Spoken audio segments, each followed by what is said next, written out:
Part 3, Lost in the Hollow. Lena and I stumbled through the woods, guided only by our flashlights and the desperate hope that the others were still alive. Did you see their eyes? She asked quietly, helping me limp across uneven terrain. I nodded. Glowing. Like animals in headlights. They weren't animals, she whispered. They were people. Or they used to be. A sick feeling churned in my gut. I didn't have an answer, and I wasn't sure I wanted one. We reached a clearing, a wide, circular space where no trees grew. The ground here was soft and covered in thick moss, and the air felt warmer, denser. We need to stop for a minute, I said, sinking onto a fallen log. My ankle throbbed, swollen and angry under my jeans. Lena sat beside me, scanning the treeline. We're not safe here. I know. But I can't go much further unless we splint this. She rummaged through her backpack, pulling out a first aid kit and a couple of sturdy sticks. With quick, precise movements, she bound my ankle. How do you know how to do that? I asked, trying to distract myself from the pain. My brother was a scout, she said. Taught me a few things before he disappeared. My breath caught. Wait! Disappeared? She nodded, eyes never leaving the shadows. 3 years ago. He went on a camping trip. Never came back. They searched for weeks. You want to hear something crazy? His last known location was near here. Chills danced down my spine. You think this place took him? I don't know, she said. But something isn't right here. We're not alone. Hours passed. The whispers faded, replaced by the deep silence of early morning. Lena dozed lightly, curled beside me for warmth.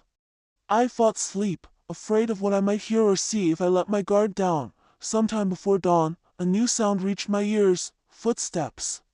But not heavy, lumbering ones like before. These were soft, deliberate. I gently nudged Lena awake. Someone stepped into the clearing. It was Ben. He looked off. His clothes were torn, covered in dirt, and his expression was vacant. Ben? I called softly. He turned toward us, his eyes catching the faint moonlight. They weren't glowing. Eli. Lena, he whispered, stumbling forward. Thank God. Lena ran to him, throwing her arms around his neck. I tried to stand, wincing in pain. What happened? I asked. He looked behind him, eyes wide. They got Carlos. I don't know what they are, but they came out of nowhere. We were running, and he fell. They dragged him away. Lena looked sick. Where's Sarah? Jamie? Ben shook his head. I don't know. I kept running. I heard screams. I just kept running. We sat there, shaken, until the first light of morning touched the treetops. We spent the next day searching, moving cautiously, staying close together. My ankle slowed us, but we had to keep moving. Around midday, we found Carlos's backpack. It was torn open, the contents scattered. A single shoe lay nearby, still tied. Lena stared at it, her jaw clenched. We're not going to find him, Ben said quietly. We can't think like that, Lena snapped. We have to try. As the sun dipped low, we came across something unexpected, a structure. Half buried in the earth and overgrown with ivy, it looked like a stone cabin or maybe a hunting lodge. Its roof had collapsed in places, but parts of it still stood. What is this place? I whispered. Shelter, Ben said, pushing the creaking door open. Inside, it smelled of mold and old wood. Dust danced in the light from the broken roof. There were rusted bed frames, collapsed shelves, and a fireplace blackened by long cold fires. We decided to stay for the night. It felt safer than the open woods. That was a mistake. It started with the scratching, soft at first like branches scraping against the stone walls. Then louder. Closer. Lena was the first to sit up. Something's outside. Ben grabbed a rusted metal pipe from the corner. Stay behind me. We huddled together in the center of the room, flashlights flickering weakly. The scratching grew frantic, then stopped all at once. A long silence followed. Then let me in. We froze. The voice was soft. Familiar. Sarah. Eli, please. It's me. Let me in. She was right outside the door. Lena gripped my arm. That's not her. Of course it is, Ben said, moving toward the door. No. I shouted. Think, Ben. How would she find us? She doesn't know where we are. He stopped, trembling. But it's her voice. She's gone, Lena whispered. Whatever's out there, it's using her voice. We held our breath as the doorknob slowly began to turn. Ben raised the pipe. The door creaked open, but no one stood there. Only the darkness. Part 4. The cabin below the door creaked fully open, and the cold night air poured in. No one was there, just the empty woods. Ben stepped forward, flashlight raised, scanning the clearing. She was right here. No, Lena said, backing away. Whatever's out there, it's not her. We closed the door again and barricaded it with a broken bed frame. The whispering began soon after, louder now, coming from all around the structure. They were saying names. Our names. I sat against the wall, gripping my flashlight so hard my knuckles ached. This isn't some haunted campsite. This is something older. Something intelligent. Lena nodded, eyes locked on the fire we had rekindled in the fireplace. It wants us. Not just to kill us. To take us. Ben looked up. What does that even mean? Lena hesitated. My brother, he said something strange before he disappeared. A week before, he started hearing things. Voices. He said the woods were calling to him. That they were remembering. Remembering? I asked. She nodded. Like the forest itself had a memory. And it wanted him back. The fire popped loudly, startling all of us. We didn't sleep that night. We just waited for the sun. In the morning, we found a staircase. It had been hidden beneath the collapsed floorboards in one of the back rooms. Thick vines coiled around its edges, and the air drifting up from below was cold and stale. Absolutely not, I said the moment Ben suggested we go down. There might be a radio, he argued. A map. A generator. We don't know what this place used to be. What if it's a trap? Lena asked. What if that's what it wants? We were silent. The thought had crossed all our minds, but in the end, desperation won. With me hobbling along, we descended the stairs. The basement or bunker was larger than expected. The concrete walls were old, stained with moisture, and the air was thick with the scent of mildew and rust. At the bottom was a long hallway, lit only by our flashlights. Doors lined the walls, rusted metal doors with small windows, like cells. What the hell is this place? Ben muttered. We opened the first door. A cot. A rusted pail. Shackles on the wall. The second was the same. And the third. A facility of some kind. Detention? Experiments. Then we found the writing. Scrawled across the walls in what looked like charcoal or dried blood were phrases. They speak through roots. They see without ice. Trees remember every SCREM. I felt my throat tighten. Lena clutched my arm. We need to go, she said. No. But Ben had already opened the last door at the end of the hall. Inside, the air was different. Warmer. There was a faint hum like a generator still struggling to life, and on the wall, embedded into tree roots that had broken through the foundation, was a device, a radio. Ben rushed to it, fumbling with the knobs. It's working. I think a voice crackled to life. Back, it's too late. The hollow hears, then static. Ben slammed the device. No. Then the flashlight flickered. So did the others. The hum died. The room went black in the pitch dark. The whispers returned. They weren't outside anymore. They were in the room. Ben, Lena, Eli, come home. The hand brushed my shoulder. I screamed and lashed out. The flashlight flicked back on for a second, just long enough to see them. Figures. Tall and thin. Gray skin stretched tight over bone. Empty eyes. Teeth far too large for their mouths. Then the light died again. Lena grabbed my arm. Back upstairs, now. We ran, stumbling in the dark, the sound of clawed feet scraping concrete behind us. Ben was the last one out. He slammed the trapdoor shut behind him just as something hit it from below with a sickening thud. We didn't talk for a long time. We sat in the ruined cabin, breathing hard, shaking, the trapdoor now blocked with everything we could find. The forest was quiet again, but it felt wrong, like it was waiting. They were in the roots, Ben whispered. It's like the trees grew around them. Like they're part of the forest now. Lena looked pale. What if this place doesn't just trap people? What if it absorbs them? I thought of the voices. How they sounded like our loved ones. How the creatures knew our names. They take you, I said, and make you a part of this place. That night, we stayed awake again. We didn't hear voices. Didn't see glowing eyes. The hollow was quiet. Too quiet. Around 4 a.m., Lena's eyes fluttered closed. A minute later, mine did too. We shouldn't have let our guard down. I woke to screaming. Part 5. Into the hollow. Lena's scream tore through the cabin. I bolted upright, my flashlight rolling away into darkness. The fire had gone out. The room was ink black. Lena, I shouted, fumbling toward the sound. Ben's voice rang out too, panicked and sharp. She's gone. She's not here.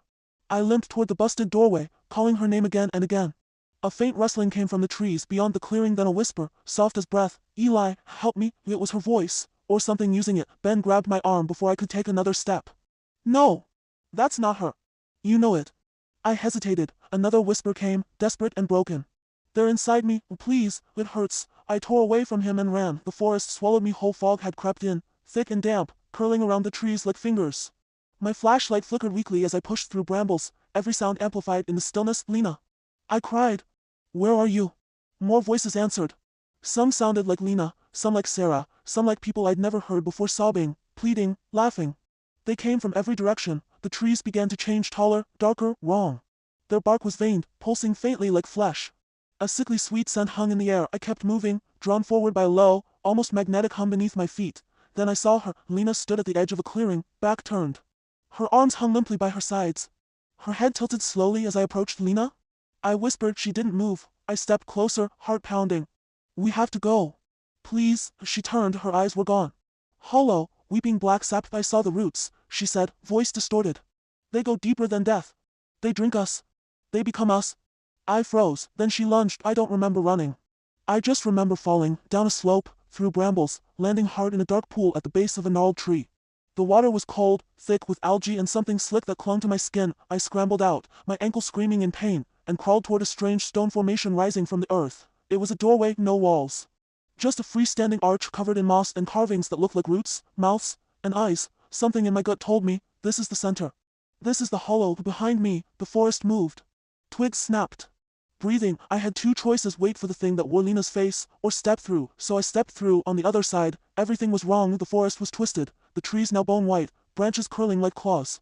The sky above was blood-colored, swirling with clouds.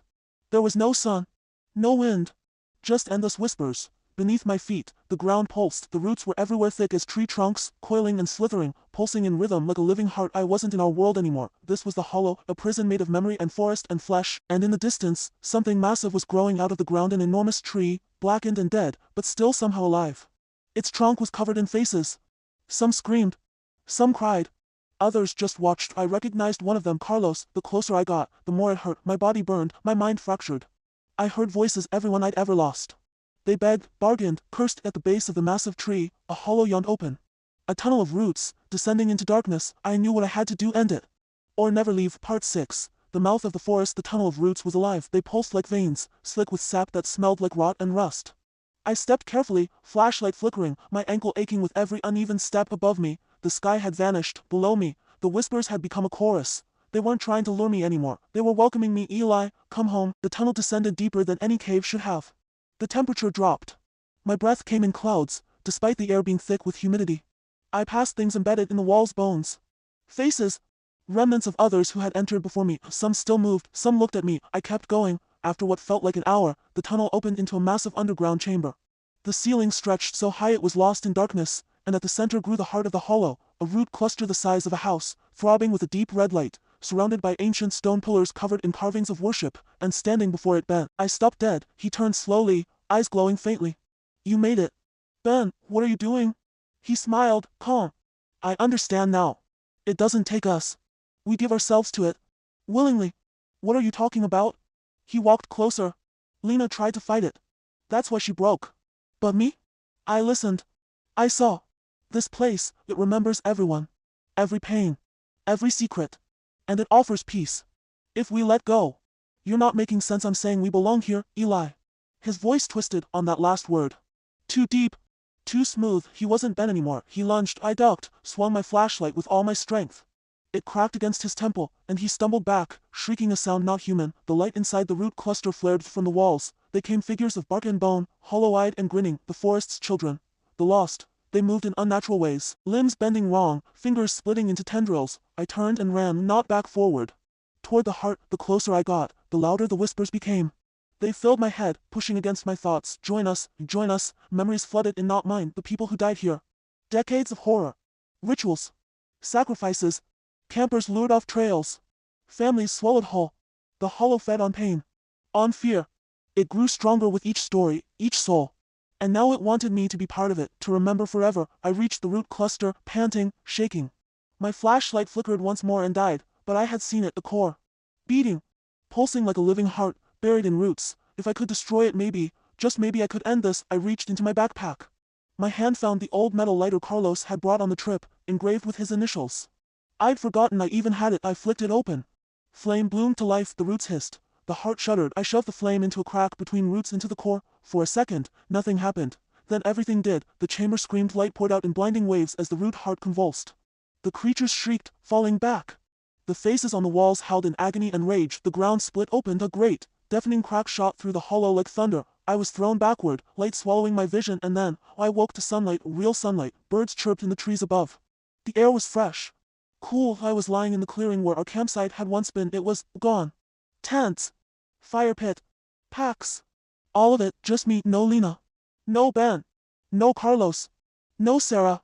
No Jamie, just me. I stumbled out of the woods sometime that afternoon. A ranger found me near the highway, dehydrated and half mad. I told them what I could, but who would believe it? They searched. They found nothing. No signs of my friends. No ruins. No bunker. Not even the stone arch. The official report called it mass hysteria and exposure. An accident, but I know what I saw, and I know what I did. For a while, I thought I'd stopped it. Destroyed the heart. Freed the forest from itself, until 2 nights ago, when I woke to a whisper outside my window, not loud. Not even angry, just, Eli, the trees remember. Part 7. The returns. For nearly a year, I tried to forget. I moved across the country. Got rid of anything connected to the trip, my boots, my backpack, even Carlos's old lighter. I saw a therapist. I medicated. I convinced myself it was trauma, nothing more, but it never stopped whispering. Every time I saw trees in the fog, I froze. Every time I heard wind at night, I listened for my name, and then the dreams began. Lena, calling to me from beneath roots. Carlos, with hollow eyes and sap dripping from his mouth. Ben standing in a forest that pulsed like a living organ, whispering, "You left us behind." I started waking with dirt under my fingernails.